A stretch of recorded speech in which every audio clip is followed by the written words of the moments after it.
After returning from a week-long international trip, I was surprised when my mother-in-law, Julie, called me sounding excited. She mentioned something about a $100,000 windfall we had apparently saved. Confused, I tried to remember any recent time I had saved such a sum. As a freelance jewelry designer, I do have a savings account for emergencies, but I don't keep large amounts of cash around, and my bank card was with me the entire trip. Normally, no one else has access to withdraw such a large amount from my account. Julie said, "He gave it to me, so I took it from the sideboard drawer. You guys are doing well, so it's fine."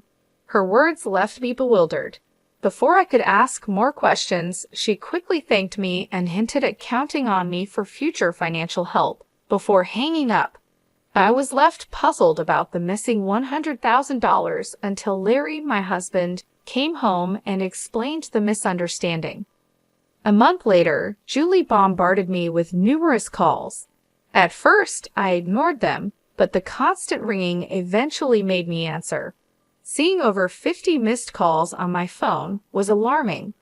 When I picked up, Julie's loud voice filled the room, accusing me of ignoring her. Her tone suggested she felt wronged, but to me, it was just the result of her assumptions. My life as Olivia, a 37-year-old busy freelance jewelry designer wanting children but overwhelmed by work, is shared with my equally busy husband, Larry. He used to have a corporate job, but now helps me manage my growing design business. Early in our marriage, my design jobs were rare, and we largely depended on Larry's steady income. Now, as my business flourishes, our roles and responsibilities have changed, but so have our challenges, like dealing with unexpected family misunderstandings about money. As I neared 34, my career as a jewelry designer was taking off, and I needed to organize my busy schedule better. Seeing the demands of my business grow, my husband, Larry, who was doing well at his company and about to get a promotion, made a bold choice.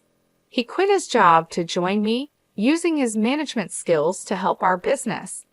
Together, we got contracts with big international brands, improving both our work and personal lives. But with success came new challenges, especially with Larry's mom, Julie. She lived alone and saw our lives as luxurious, often asking us for money. "You always seem to be living so lavishly. I'm jealous," she would say. My job required me to attend product launches and dinners with executives, which Julie saw as fun outings. Her requests for money became more personal over time. "I'm going to throw a party for my friends soon. Can you give me some money for it?" she asked once. Even though it looked like we could afford it, keeping up our business image was expensive and full of obligations. We weren't living in luxury. These were necessary parts of our work. Julie, full of envy and sarcasm, didn't understand our expenses.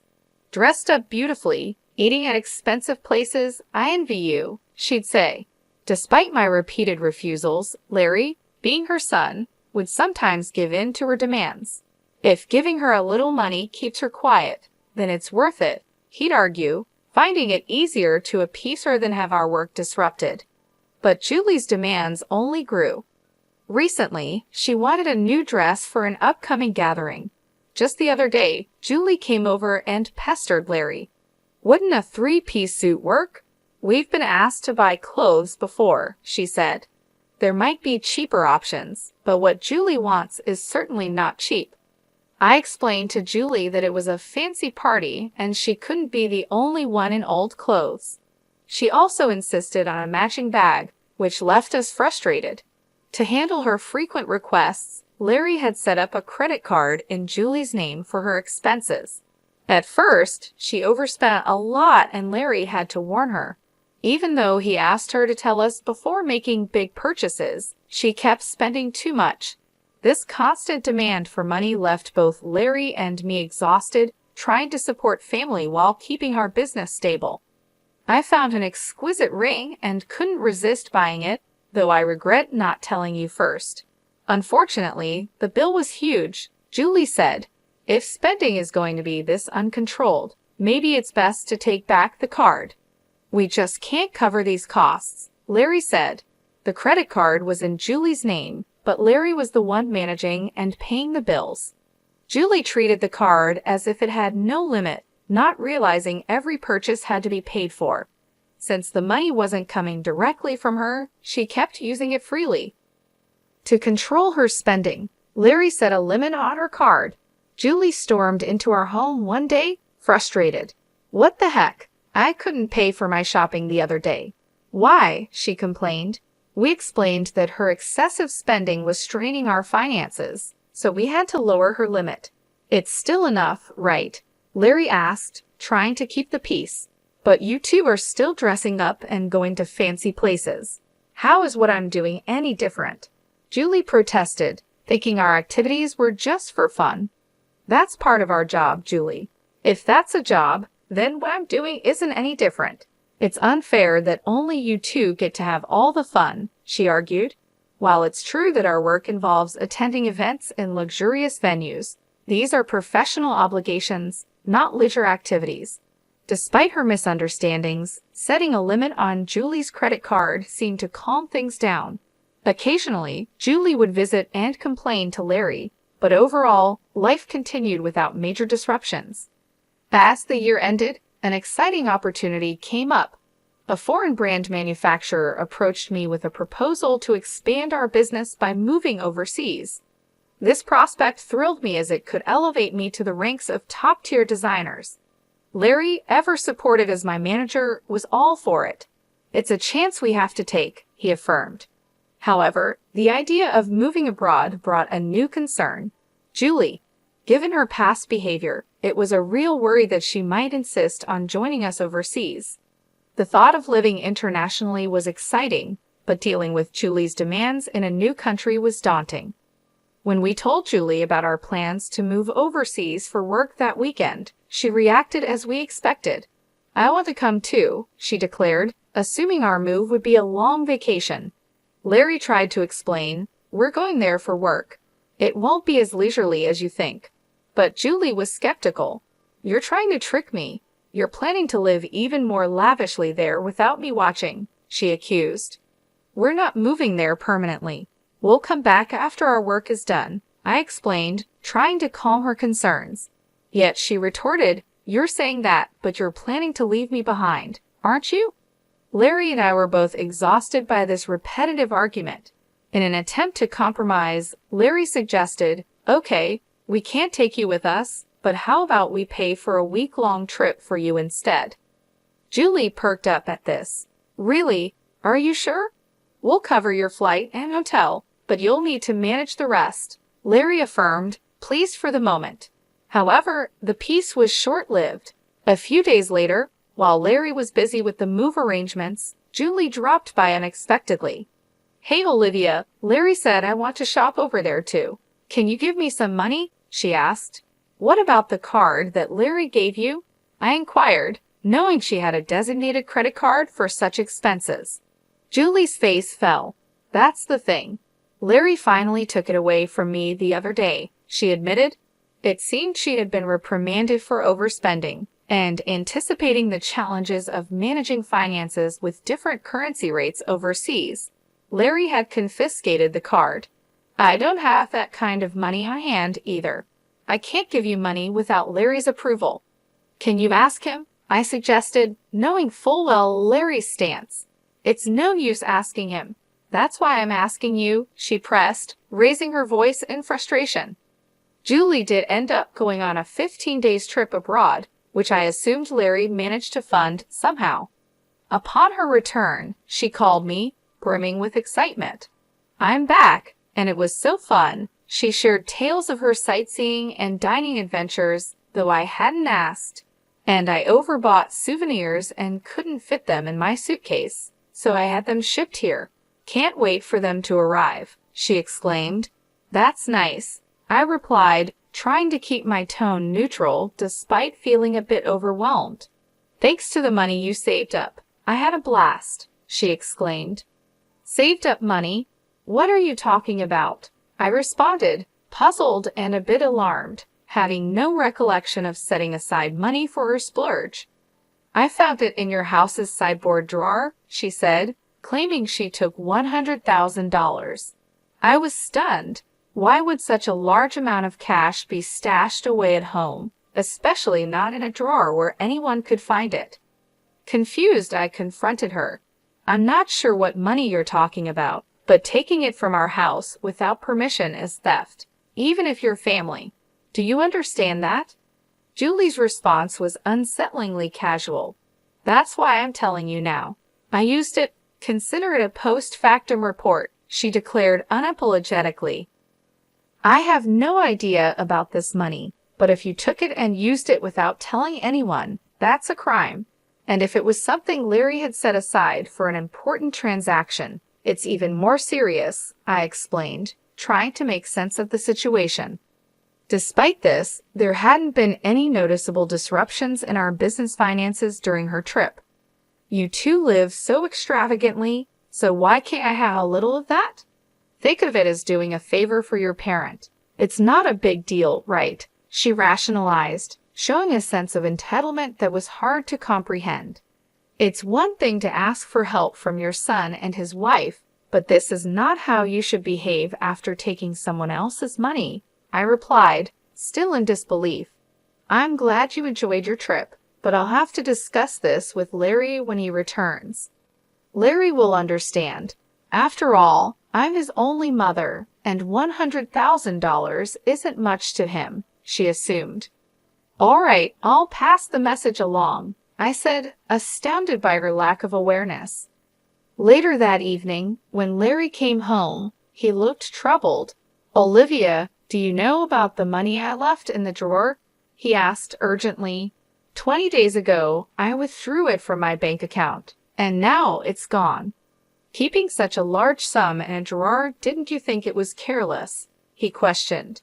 "I needed cash immediately for an urgent payment. Do you know anything about it?" It suddenly clicked. Julie's earlier call thanking me for the $100,000 and mentioning how much fun she had made sense now. It was Larry's money meant for a crucial purpose. "Larry, today Julie called, thanking us for the $100,000 and saying she had a blast with it," I explained. I didn't understand what she meant until now. I explained, piecing everything together. So it was Larry's money, but what was such a large amount meant for? I asked. "Hey, if it wasn't for a business payment, we've been doing bank transfers for a long time, right? Why cash all of a sudden?" I questioned, trying to understand the whole situation and deal with the consequences of Julie's actions. I knew it was Larry's money that had disappeared, but I didn't know the full story. Julie had taken the money without telling us, and I needed to understand why. I asked Larry, puzzled by the situation. Larry began to explain. After he reduced the credit limit on Julie's card, she started secretly borrowing money from various sources, including consumer finance cards and credit cards she had opened without our knowledge. When Larry found out about her growing debt, he took away all her cards and withdrew cash to settle her debts directly, aiming to bypass the banking system to keep our business accounts clean and maintain trust with our partners.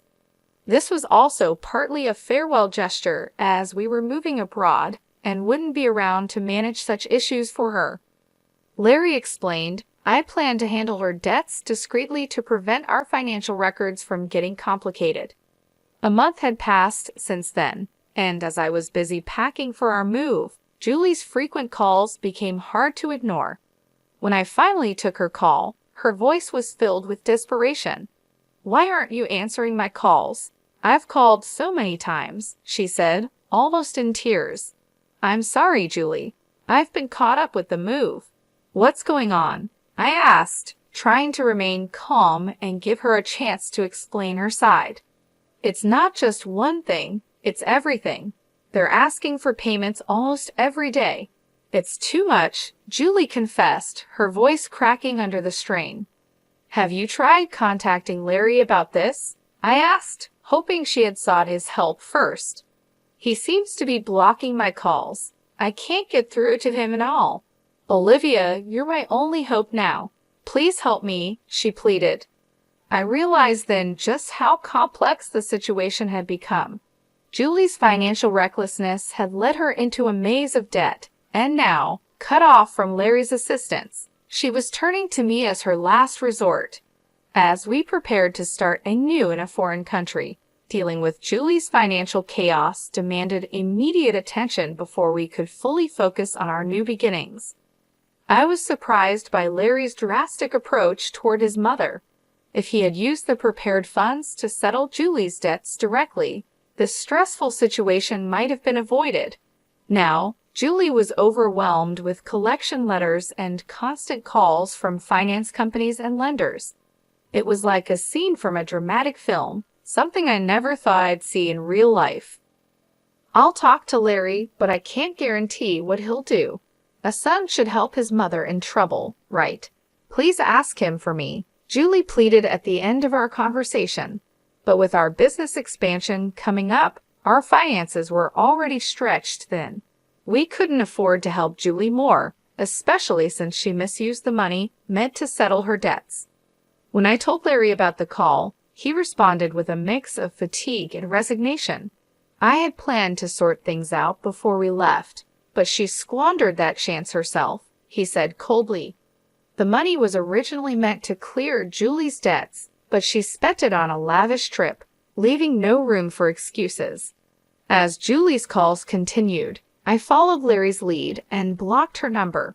Part of me wished to help her. She was, after all, Larry's mother, but there was nothing I could do if he chose to detach from the situation. Meanwhile, our move overseas was fast approaching, and I still had a lot to pack. Amid the chaos, I discovered more troubling news.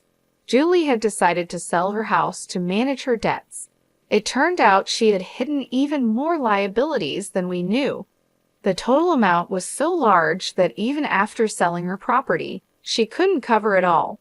Losing the family home where Larry had grown up was deeply upsetting. Our family home is gone. Are you okay with that? I asked, sensing his sadness. How can I be okay? But there's nothing we can do, Larry replied, his voice tinged with sorrow. Losing the house where he grew up must have felt like a great loss, much like how I felt when I lost my parents' house early in life. Amid these complex feelings and the heavy task of packing, we had to come to terms with the fact that some situations were beyond our control. We needed to focus on our future as we prepared to start anew in a different country. The bittersweet reality of losing a family home struck me deeply. I watched the situation unfold with Larry. Unlike my past experiences, Larry had not only lost the house where his earliest memories were made, but also his emotional sanctuary, and all while his mother, Julie, was still alive.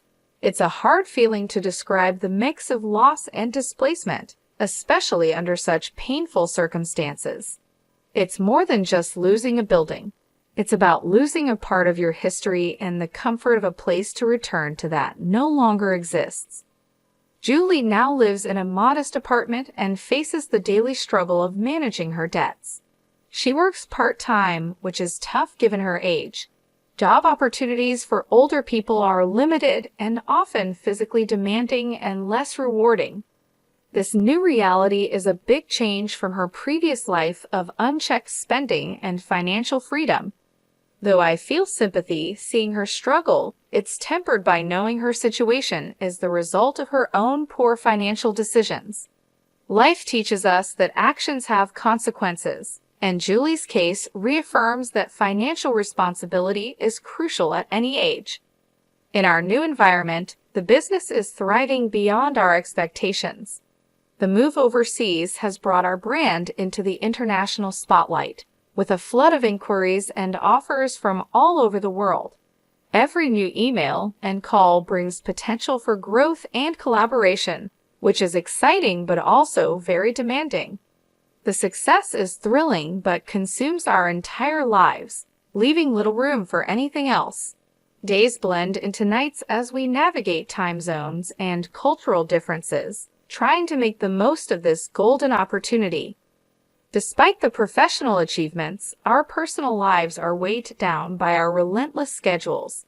The dream of expanding our family seems more like a distant vision, something we hope to revisit when the immediate demands lessen.